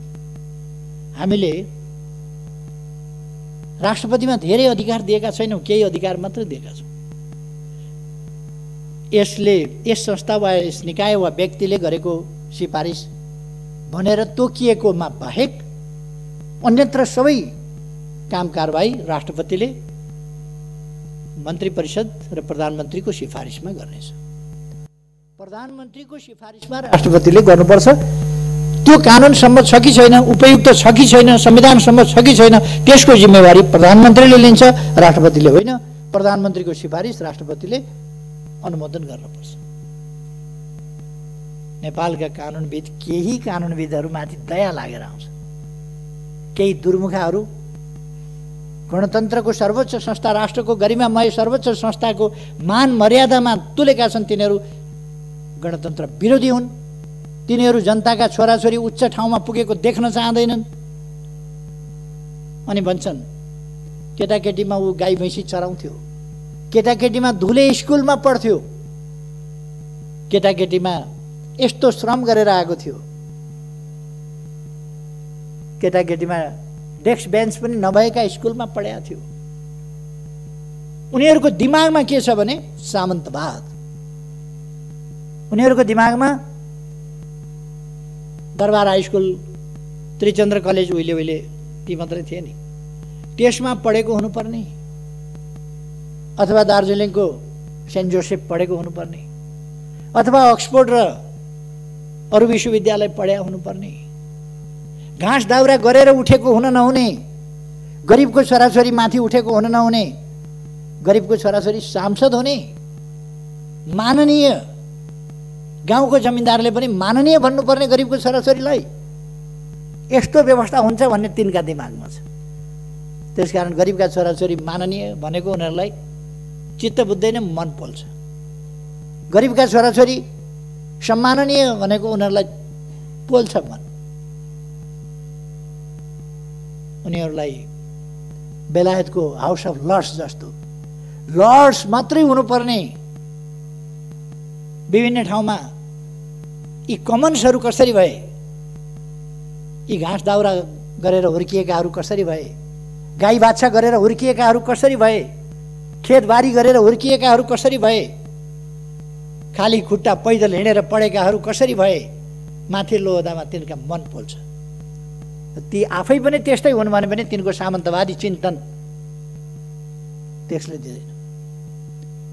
अर्को कुरा, समाज, मानव समाज भनेको सभ्य समाज हो, चेतनशील मर्यादित समाज हो। त्यहाँ संस्थाहरूको, सम्मानित संस्थाहरूको, यसै त कसैलाई पनि अपमान गर्नु, गाली बेइज्जत गर्नु हाम्रो सभ्यताभित्र पर्दैन। अझ हाम्रो सभ्यता यत्र नार्यस्तु पूज्यन्ते रमन्ते तत्र देवतावाला सभ्यता हो। जहाँ नारीहरूको पूजा हुन्छ त्यहाँ देवताहरू रमाउँछ। हाम्रो सभ्यता अनेक विदेशीहरूको सभ्यता हो। हाम्रो सभ्यता वीराङ्गनाहरूको सभ्यता हो। हाम्रो सभ्यता मातृदेवो भव, आमा वा महिलाहरू देवी देवता तुल्य छन् भन्ने हो। अब त्यो सभ्यतामाथि हमला भइरहेको छ। केही हण्डीखोर तत्त्वहरूले हाम्रो सभ्यतामाथि हमला गरिरहेका छन्, हाम्रो शिष्ट समाजमाथि हमला गरिरहेछन्, समाजको शिष्टतामाथि हमला गरिरहेका छन्, हाम्रा विभिन्न सम्मानित संस्थाहरूमाथि हमला गरिरहेका छन्। र यो एउटा असभ्य, असहिष्णु, त्यस्तो समाज निर्माण गर्ने अथवा हाम्रो सभ्य समाजका मूल्यहरूलाई ध्वस्त पार्ने प्रयास गरिरहेका छन्। त्यस कुराबाट हामी सजग हुनुपर्दछ र हामीले जनतालाई पनि सजग गराउनु जरुरी छ। मैले अघि भने यस बीचमा विभिन्न भ्रमणहरू भएका छन्। भ्रमणहरूको आदान प्रदान भएको छ चीनसँग, भारतसँग। कसैले प्रश्न उठाउँछन् चीनको फलानु किन आयो? मित्र देशका मान्छे आउँछन्, कुरा गर्छन्, जान्छन्, भलो चिताउँछन्, जान्छन्।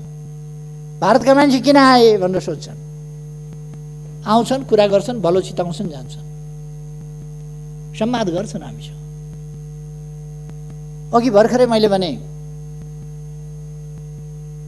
परराष्ट्र सचिव नेपाल भ्रमणमा आए गए, भारतका प्रधान सेनापति आए गए, हाम्रो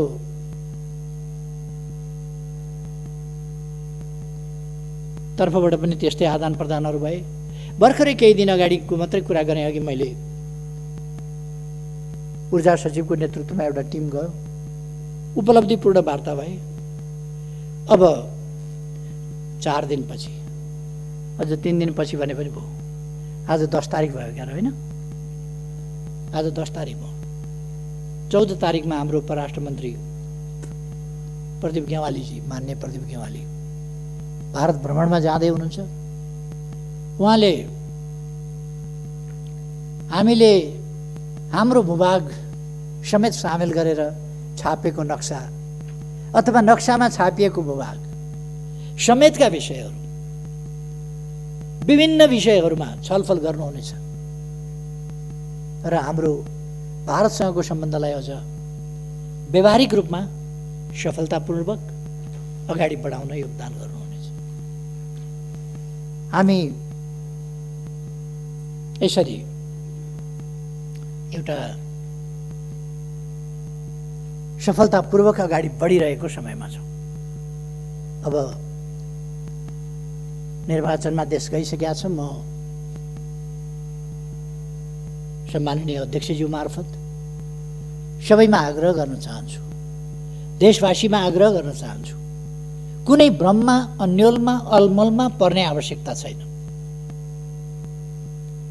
यो लोकतन्त्र, यो सङ्घीय लोकतान्त्रिक गणतन्त्र, यसलाई व्यवस्थित गर्ने र व्यवस्थित ढङ्गले परिचालन गर्ने संविधानलाई व्यवहारमा उतार्ने, कार्यान्वयन गर्ने हाम्रा प्रयास र अभ्यासहरू, तदनुसारका कानुनहरू र त्यस अनुसारका अभ्यासहरू, लोकतन्त्रका अभ्यासहरू अनुसार हामी अगाडि बढिरहेका छौँ। यस देशलाई हामीलाई हाम्रो राष्ट्रिय सार्वभौम सत्ता प्यारो छ, हामीलाई हाम्रो स्वाधीनता प्यारो छ, हामीलाई हाम्रो स्वतन्त्रता प्यारो छ, हामीलाई हाम्रो भौगोलिक अखण्डता प्यारो छ, हामीलाई हाम्रा राष्ट्रिय हितहरूको रक्षा गर्न अगाडि बढ्न सकेकोमा, रक्षा गरेकोमा गौरवान्वित पनि छ र हामी राष्ट्रिय स्वाभिमानलाई माथि उठाउँदै अगाडि बढाउने, देशलाई विकास गर्ने, समृद्ध नेपाल र सुखी नेपालीको राष्ट्रिय आकांक्षा पूरा गर्ने त्यस अभियानमा दृढतापूर्वक अगाडि बढेका छौँ। यो अभियान एउटा दल विशेषको मात्रै अभियान होइन, सरकारको मात्रै अभियान होइन। यो अभियान सरकार र सबै नागरिक समाज, सम्पूर्ण राजनीतिक दलहरू, सबै सङ्घ संस्था सङ्गठनहरू र सिङ्गै समाजको साझा राष्ट्रिय आकांक्षा हो समृद्ध नेपाल, सुखी नेपाल। त्यसका लागि हामीलाई लोकतन्त्रको रक्षा गर्नु छ, सुदृढीकरण गर्नु छ, कार्यान्वयन गर्नु छ व्यावहारिक रूपमा र अगाडि बढ्नु छ। त्यही दिशामा हामी अगाडि बढिरहेका छौँ। यस दिशामा अगाडि बढ्न म सबैमा हार्दिक आग्रह गर्न चाहन्छु। भ्रम फिजाउने शक्तिहरू, अल्मल्याउने शक्तिहरू, नेपाललाई बर्बाद पार्न खोज्ने शक्तिहरू क्रियाशील छन्। तिनका भ्रमबाट मुक्त रहन म सबैमा आग्रह गर्न चाहन्छु। भ्रमबाट मुक्त रहौँ र हामी दृढतापूर्वक हाम्रो देशको स्वाभिमान, स्वाधीनता र स्वाभिमानलाई व्यावहारिक रूपमा कार्यान्वयन गर्दै र माथि उठाउँदै अगाडि बढौँ। अहिले आगामी निर्वाचनले यस सम्बन्धमा एउटा नयाँ टर्निङ पोइन्ट ल्याइनेछ। दलहरूका बीचमा शुद्धिकरण सम्बन्धी यो एउटा गम्भीर झट्का हो। यसै गरेर अहिले जसरी राजनीतिक दलहरू चल्न खोजेका छन् यसरी होइन, शुद्धिकरणका साथ राजनीतिक दलहरू अब चल्नुपर्दछ। राजनीतिक दलभित्र रहेका अस्वस्थता, अवाञ्छित गतिविधि, विचारहीनता, भिजनहीनता, गन्तव्यहीनता, स्वार्थहरूको खेल, स्वार्थहरूको लडाइँ, यसैलाई राजनीति बनाउने र जनतालाई गुमराहमा पार्ने खालका यस्ता प्रयासहरूलाई किनारा गर्नुपर्छ, असफल बनाउनु पर्दछ र शुद्धिकरणका साथ राजनीतिक दलहरू अब नयाँ जोस जाँगरका साथ नयाँ शुद्धिकरण, नयाँ सुदृढीकरण, नयाँ एकता, नयाँ गतिका साथ हामी गन्तव्यतर्फ अगाडि बढ्नुपर्छ। अहिले राष्ट्रले लिएको बाटो यही बाटो हो जो बिल्कुल सही छ। आत्मविश्वासका साथ अगाडि बढ्न म आग्रह गर्न सबैलाई चाहन्छु र अध्यक्ष महोदय, म यहाँलाई समय दिनुभएकोमा धेरै धेरै धन्यवाद भन्न चाहन्छु र आफ्नो भनाइ टुङ्ग्याउँछु। धन्यवाद।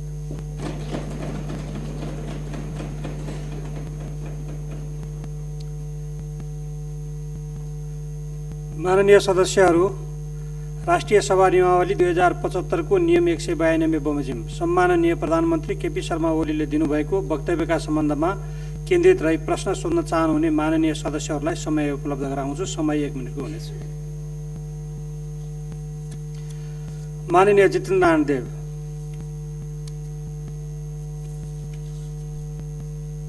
सम्माननीय अध्यक्ष महोदय, अहिले भर्खरै राष्ट्रसभाको यो गरिमामय सदनमा सम्माननीय प्रधानमन्त्रीज्यूले देशको राजनीतिक परिस्थितिको बारेमा र संविधानको व्याख्याको सन्दर्भमा जे कुराहरू प्रस्तुत गर्नुभएको छ त्यसप्रति पूर्ण असहमत हुँदै म उहाँलाई धन्यवाद दिन चाहन्छु कि सम्माननीय प्रधानमन्त्रीजी आफै आएर आफ्ना कुरा राखेर यो राष्ट्रसभाको गरिमा र ओज बढाइदिनु भएकोमा।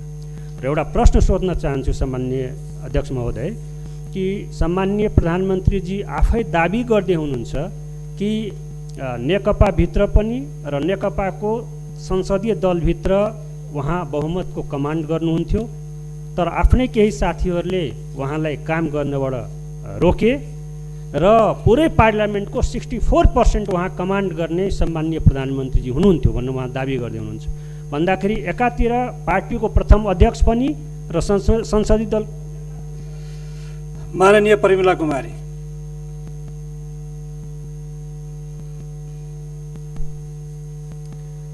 सम्माननीय अध्यक्ष महोदय, सम्माननीय प्रधानमन्त्रीज्यूसँग मेरो एउटा जिज्ञासा छ।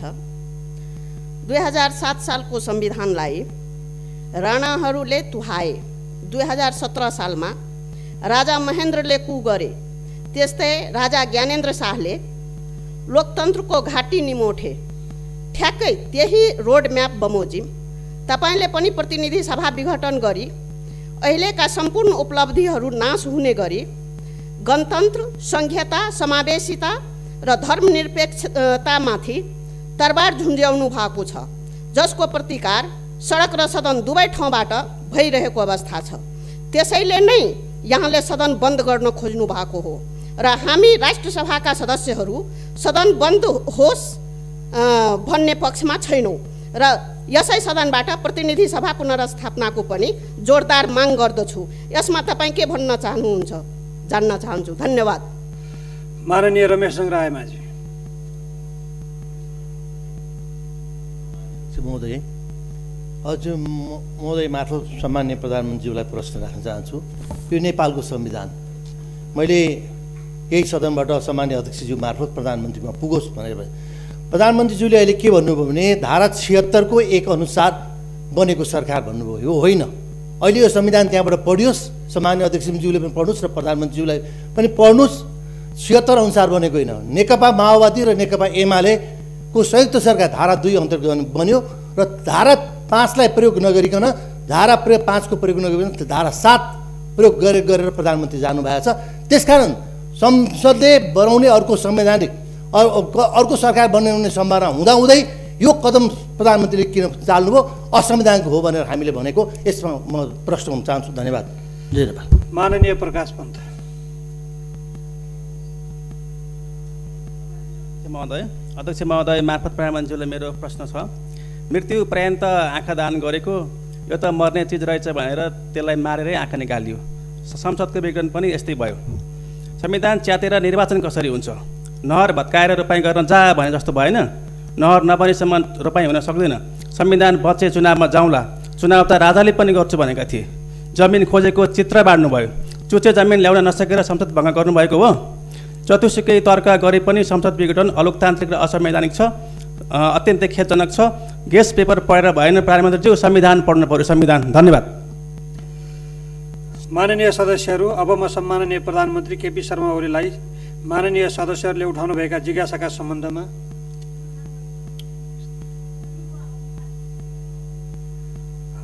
माननीय सदस्यहरू, माननीय अनिता देवकोटालाई म 1 मिनट समय दिन्छु।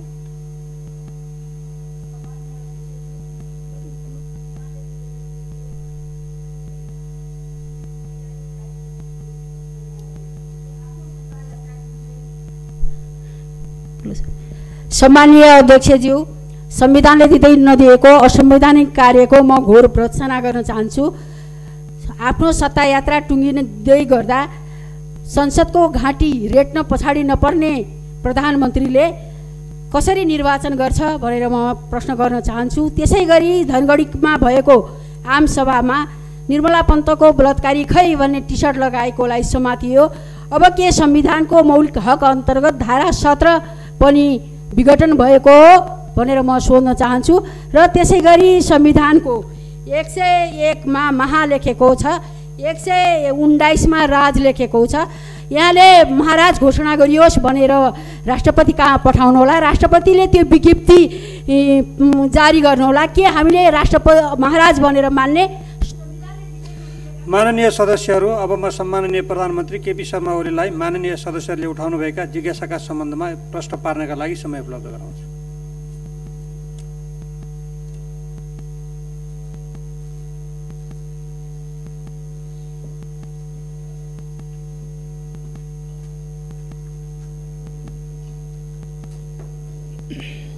सम्माननीय अध्यक्ष महोदय, सबभन्दा पहिले त म माननीय सदस्यज्यूहरू जसले प्रश्न गर्नुभयो, सक्रिय सहभागिता जनाउनुभयो, त्यसका लागि धन्यवाद भन्न चाहन्छु।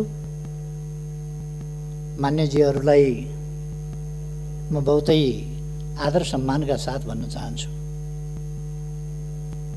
केही इतिहासका कुरा पनि ल्याउनुभयो। 7 सालको संविधान कसले खायो भन्नुभयो, मलाई अचम्म लाग्यो। 7 सालको अन्तरिम संविधान, त्यो अन्तरिम संविधान कुनै जनताले बनाएको संविधान थिएन। त्यसबेला राजाबाट घोषणा गरिएको संविधान थियो। त्यसलाई पछि राजाबाटै दिइएको, नेपाली कांग्रेस समेतको सहमतिमा दिइएको 15 सालको संविधान, जहाँ राजाले संसद विघटन गर्न पनि पाउने, सरकार विघटन गर्न पनि पाउने, जे पनि गर्न पाउने, त्यो संविधान प्रति सम्मरण, त्यसलाई संशोधन, खारेजी, जे पनि गर्न पाउने अधिकार थियो। र अर्को धारामा अरू सबै धाराहरू संशोधन हुन सक्ने, तर महाराजधिराजका त्यस्ता अधिकारहरू रहेको, जे पनि गर्न पाउने अधिकार रहेको धारा, संविधान खारिज गर्न पाउने, संसद विघटन गर्न पाउने, सरकार विघटन गर्न पाउने, आफ्नै हातमा शासन लिन पाउने, जे पनि गर्न पाउने स्वेच्छाचारी धारा चाहिँ श्री 5बाट पनि संशोधन गर्न सकिने छैन भन्ने व्यवस्था गरेका थियो। नेपाली काङ्ग्रेसले दुर्भाग्यवश त्यो संविधान मानिदियो। त्यसै कारण धारा 55 अनुसार 17 सालमा कु भएको थियो। 17 सालको कु थियो, तर गल्तीले कमजोरीले मानिएको संविधानको धारा अनुसार थियो। मैले दुःखका साथ भन्नुपर्छ, हामी सबैले त्यस्ता कुराहरूबाट शिक्षा लिनुपर्छ।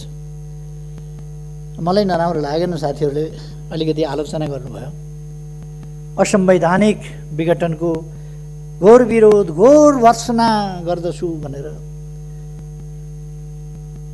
दलले बोल्न लागेको छ मान्यजीहरूलाई। अब आफ्नै बोली पनि खास नभएको हुँदाखेरि दलहरूका आफ्ना आफ्ना विचार हुन्छन्, त्यसमा मैले खासै केही भनिरहनु पर्ने छैन। दलको अडान राख्नुभयो, धन्यवाद छ साथीहरूलाई। त्यसले कस्तो हल्ला फिजाइँदै रहेछ देशमा, कस्ता प्रचार गरिँदै रहेछ देशमा भन्ने कुरा सरकारलाई थाहा हुन्छ, जानकारी हुन्छ। प्रधानमन्त्रीको हिसाबले मलाई पनि जानकारी हुन्छ, त्यसले लाभ नै पुग्छ भन्ने मलाई लाग्छ।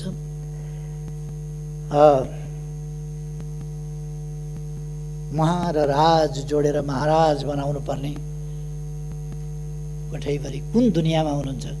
राष्ट्रपतिलाई हामीले जम्मी प्रधानमन्त्रीले गरेको सिफारिस अनुसार लाछाप लाउने मात्रै हिसाबमा एउटा सेरेमोनियल रूपमा राष्ट्रपति राखेका छौँ। अनि राष्ट्रपतिले के एक्टिभ राष्ट्रपति चाहियो हामीलाई? प्रधानमन्त्रीले गरेको सिफारिस नमान्ने आफ्नै ढङ्गले चल्ने राष्ट्रपति चाहियो हामीलाई? महाराज धिराज जस्तो राष्ट्रपति चाहियो हामीलाई, हुकुम तामेल गर्ने? त्यस्तो राष्ट्रपति हामीले खोजे होइन।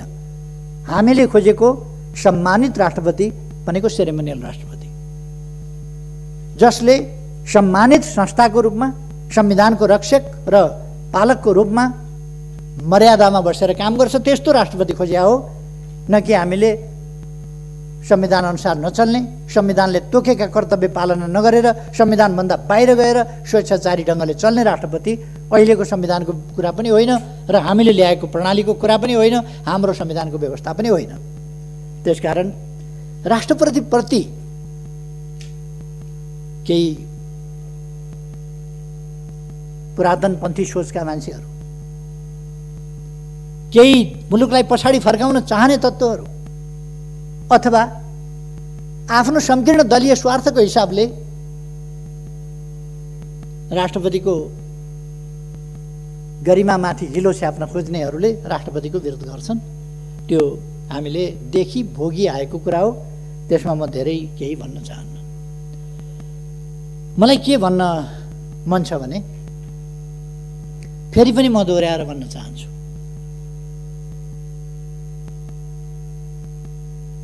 यो सरकार संविधानको धारा 76 को उपधारा 1 अनुसार बनेको होइन भन्नु। फागुन 3 गते भन्दा त्यस रूपमा बनेको होइन। फागुन 14 गते विस्तार हुँदा त्यस रूपमा विस्तार भएको होइन। चैत 2 गते पूर्णता प्राप्त गर्दा पनि त्यस रूपमा भएको होइन। त्यति बेला 2 वा 2 भन्दा बढी सरकारकै हिसाबले थियो। तर जब 2 पार्टीहरू मिलेर एउटै संसदीय दलको नेता छाने, 2 पार्टी मिलेर एकीकरण भएर एउटै पार्टी बनेर बहुमतको सरकार बनाए, त्यो सरकार बहुमतको सरकारमा परिणत भयो, संविधानको धारा 76(1) को सरकारमा परिणत भयो। अब एउटा फुटबल खेलाडी भइसकेपछि पुरानो इतिहास सम्झेर त कोक्रामा खेल्थिस् नि भनेर हुँदैन। फुटबल खेलाडी भइसक्यो, त्यो जमाना परिवर्तन भइसक्यो।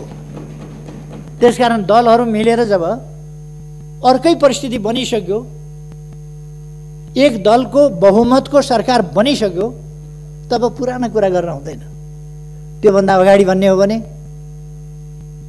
चुनाव लडिरहेका बेला मैले नेतृत्व गरेको दल विपक्षमा थियो, त्यस बेलाका कुरा गरेर हुन्छ। अहिले समय गतिशील छ, परिवर्तनशील छ, त्यसअनुसार नै चुनावी तालमेलका साथ लडियो, चुनावी गठबन्धनको बहुमत बन्यो, त्यसकारण गठबन्धनको बहुमतको सरकार बनाइयो। त्यसपछि दुईटै दलहरू मिलेर एउटा दल बन्यो, एकै दलको बहुमतको सरकार बन्यो। त्यसकारण त्यो एकै दलको बहुमतको सरकार होइन र त्यो। अब यसमा पनि तर्कलाई कुतर्कतिर लान मिल्छ। त्यसकारण यो एउटै दलको बहुमतको सरकार हो र एकै दलको बहुमतको सरकार भएको हुनाले धारा 76 को उपधारा 1 बमोजिमको हो। त्यसपछि अरू विकल्प रहेनन्। मैले संसद विघटनको सिफारिस गर्दासम्म म सर्वसम्मत बहुमत प्राप्त दलको संसदीय दलको नेता हुँ, सर्वसम्मत नेता। कुरा त्यो हो। यसमा पनि अलमलमा पर्नु या भ्रममा पर्नु आवश्यक छैन भन्ने कुरा म निवेदन गर्न चाहन्छु साथीहरूलाई। यसमा भ्रममा नपर्नु। र मेरो सुझाव के छ सबै साथीहरूलाई भने, अब यो तर्क वितर्कमा लाग्न भन्दा तपाईँहरूलाई त आनन्द छ, चुनाव लड्नु पर्दैन। तर यस राष्ट्रिय सभाको गरिमामय अवसर मैले जो बोल्ने पाएको छु त्यसबाट म चुनाव लड्नेहरूलाई भन्न चाहन्छु, राष्ट्रिय सभामा त ठिकै छ, तपाईँहरू त स्थायी संसद भएको हुनाले, स्थायी सभा भएको हुनाले राष्ट्रिय सभा त चल्छ। प्रतिनिधि सभावाला साथीहरू, अरू तमाम मान्छेहरू, यहाँहरू पनि आफ्नो आफ्नो दलको तर्क गर्ने भन्दा पनि चुनावको तयारीमा लाग्नुहोस् आफ्नो आफ्नो दलको भन्ने मेरो सुझाव छ। मैले धेरै केही भन्नुपर्ला जस्तो लाग्दैन। म साथीहरूलाई हार्दिक धन्यवाद दिन चाहन्छु, सक्रियतापूर्वक सहभागिता जनाउनु भएको छ। खास गरी मैले बोलेको कुरामा कुनै दल विशेषको प्रतिनिधिले असहमति जनायो कि जनाएन भन्ने कुरा दर्ज गर्नका लागि साथीहरूले जुन असहमति जनाउनु भएको छ, स्वाभाविक रूपमा दलीय प्रणालीमा म लिन्छु। त्यसलाई साथीहरूलाई म धन्यवाद दिन्छु। कमसेकम आफ्नो दलको विचार दर्ज गराउनु हो, धन्यवाद छ। अध्यक्ष महोदयलाई मलाई समय दिनुभएकोमा फेरि धन्यवाद भन्न चाहन्छु। धन्यवाद। माननीय सदस्यहरू, अब सम्माननीय प्रधानमन्त्री केपी शर्मा ओलीलाई थारू आयोगको वार्षिक प्रतिवेदन 2076-77 सभा समक्ष पेश गर्न समय उपलब्ध गराउँछु।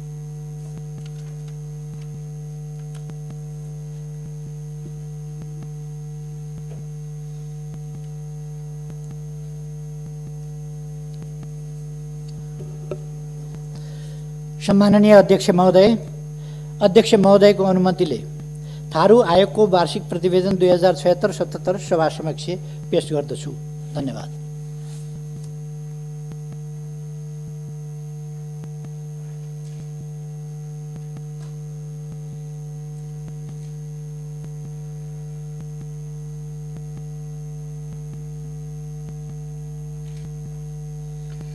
माननीय सदस्यहरू, अब म विधान व्यवस्थापन समितिका माननीय सदस्य देवेन्द्र दाहाललाई विधान व्यवस्थापन समितिको वार्षिक प्रतिवेदन 2076-77 सभा समक्ष पेश गर्न समय उपलब्ध गराउँछु।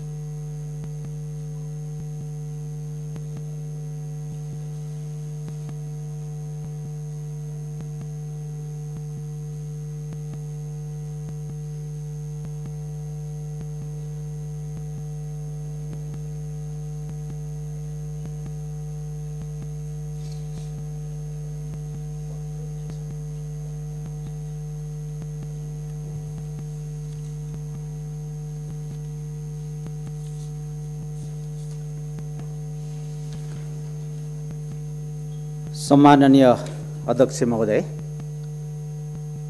राष्ट्रिय सभा नियमावली 2075 को नियम 159 को उपनियम 4 बमोजिम आर्थिक वर्ष समाप्त भएको मितिले 3 महिनाभित्र समितिको वार्षिक प्रतिवेदन पेश गर्नुपर्ने प्रावधान रहेको र सङ्घीय संसदको यस अधिवेशन 2077 असार 18 गते अन्त्य भए पश्चात अहिले जारी यस सभाको अधिवेशनमा प्रस्तुत गर्ने प्रयोजनको लागि समितिका माननीय सभापति परशुराम मेगी गुरुङ विशेष कारणवश भन्नाले उहाँ चाहिँ कोरोना पोजिटिभ देखिएर अहिले आराम गरिरहनु भएको अवस्थामा छ, उपस्थित हुन नसक्नु भएको हुँदा उहाँले तोकिदिनु भए बमोजिम म विधान व्यवस्थापन समितिको वार्षिक प्रतिवेदन पेश गर्नको लागि उपस्थित भएको छु। यस प्रतिवेदनमा मिति 76 श्रावण 1 गतेदेखि 77 आषाढ मसान्तसम्म समितिबाट भए गरेका काम कारबाही, विधेयकहरूको अवस्था, सदस्यहरूको उपस्थिति, निर्णय र प्रतिवेदनहरू समावेश गरिएको बेहोरा जानकारी गराउन चाहन्छु। समितिको पहिलो कार्यकालमा जम्मा 308 बैठक बसेकोमा यस अवधिमा मात्र समितिका 172वटा बैठकहरू बसेको थियो। यसका अतिरिक्त समिति अन्तर्गत गठित विभिन्न उपसमितिहरूका समेत बैठकहरू समावेश भएका थिए। समितिले आफ्नो कार्यक्षेत्र अन्तर्गतको कार्य सम्पादन गर्ने क्रममा सबै पक्षको सहयोग, सहकार्य, समन्वय तथा समितिलाई प्राथमिकता दिई लोकतान्त्रिक विधि र नवप्रवर्धन अनुरूपको कार्य सम्पादनका लागि सदैव प्रयासरत रहँदै आएको छ। साथै समितिले आफ्नो काम कारबाहीलाई व्यवस्थित र प्रभावकारी बनाउनको लागि समितिको बैठक सञ्चालन कार्यविधि 2075 र ऐन कार्यान्वयन मापन तथा अध्ययन र अनुसन्धान कार्यविधि 2075लाई मुख्य आधारको रूपमा लिएको छ।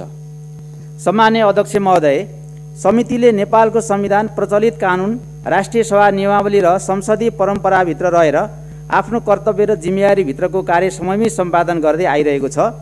राष्ट्रिय सभा नियमावली 2075ले तोकिदिएको समितिको कार्यक्षेत्र अन्तर्गत समितिका प्राप्त हुने विधेयकहरूमाथिको दफावार छलफलको कार्यलाई आवश्यकता अनुसार प्राथमिकता र महत्त्वको साथ सम्पादन गर्दै आएको छ। त्यसैगरी ऐन कार्यान्वयनको मापन तथा अध्ययन अनुसन्धानको कार्यलाई समेत सँगसँगै अगाडि बढाइएको छ। यसका लागि आवश्यकता अनुसार विभागीय मन्त्री, सचिव लगायतका राष्ट्रसेवक कर्मचारी, नेपाल कानुन आयोग, सम्बन्धित विषयका विज्ञ, नागरिक समाज र सरकारवालाहरूलाई समितिले आफ्नो बैठकमा आमन्त्रण गरी गहन विचार विमर्श, छलफल, विश्लेषण साथै अध्ययन, अनुसन्धान तथा मूल्याङ्कन जस्ता विषयमा जानकारी लिनुका साथै विद्यमान समस्याहरूको समाधान र जनइच्छाको सम्बोधनको लागि सरकारलाई सुझाव र परामर्श समेत दिएको छ।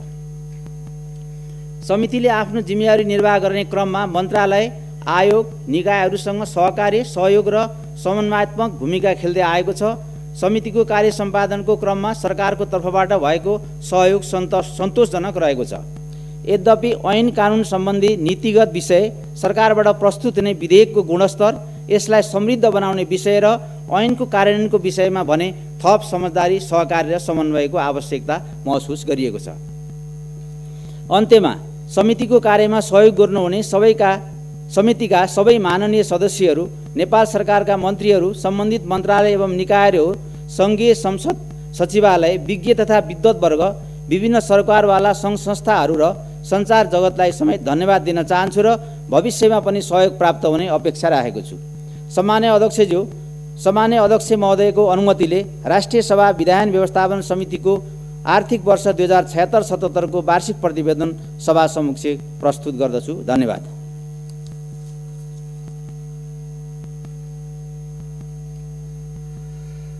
माननीय सदस्यहरू, अब म 7औं अधिवेशन अवधिमा राष्ट्रिय सभाबाट सम्पादन गरिएका मुख्य काम कारबाहीको संक्षिप्त विवरण सभा समक्ष जानकारी गराउँछु।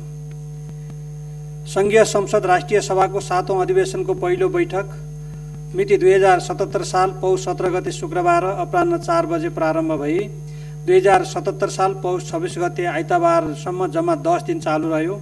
यस अवधिमा बैठक बसेका 4 दिनहरूमा 4वटा बैठक बसी 7 घण्टा 5 मिनेट सभाको काममा व्यतीत भयो। यस अधिवेशन अवधिमा सभामा देखाए बमोजिम 7वटा अध्यादेशहरू पेश भए। 1. संवैधानिक परिषद काम कर्तव्य अधिकार कार्यविधि सम्बन्धी पहिलो संशोधन अध्यादेश 2077। 2. तेजाब तथा अन्य घातक रासायनिक पदार्थ नियमन अध्यादेश 2077। 3. नेपाल प्रहरी र प्रदेश प्रहरी कार्य सञ्चालन, सुपरिवेक्षण र समन्वय पहिलो संशोधन अध्यादेश 2077। 4. सामाजिक सुरक्षा पहिलो संशोधन अध्यादेश 2077। 5. औषधि तेस्रो संशोधन अध्यादेश 2077। 6. यौनिक हिंसा विरुद्धका केही ऐनलाई संशोधन गर्ने अध्यादेश 2077। 7. फौजदारी कसुर तथा फौजदारी कार्यविधि सम्बन्धी केही ऐन संशोधन गर्ने अध्यादेश 2077। यसै अधिवेशन अवधिमा उठेका एवं समसामयिक विषयमा सम्माननीय प्रधानमन्त्री केपी शर्मा ओलीले सभामा वक्तव्य दिनुभयो। त्यसैगरी यसै अधिवेशन अवधिमा सम्माननीय अध्यक्षबाट जारी भएको राष्ट्रिय सभाका समितिहरूको गठन सम्बन्धी आदेश 2077 सभामा पेश हुँदा सर्वसम्मतिबाट अनुमोदन भएको थियो। यसै अधिवेशन अवधिमा सभाले माननीय वामदेव गौतमलाई राष्ट्रिय सभा अन्तर्गतको दिगो विकास तथा सुशासन समितिमा मनोनयन गर्यो।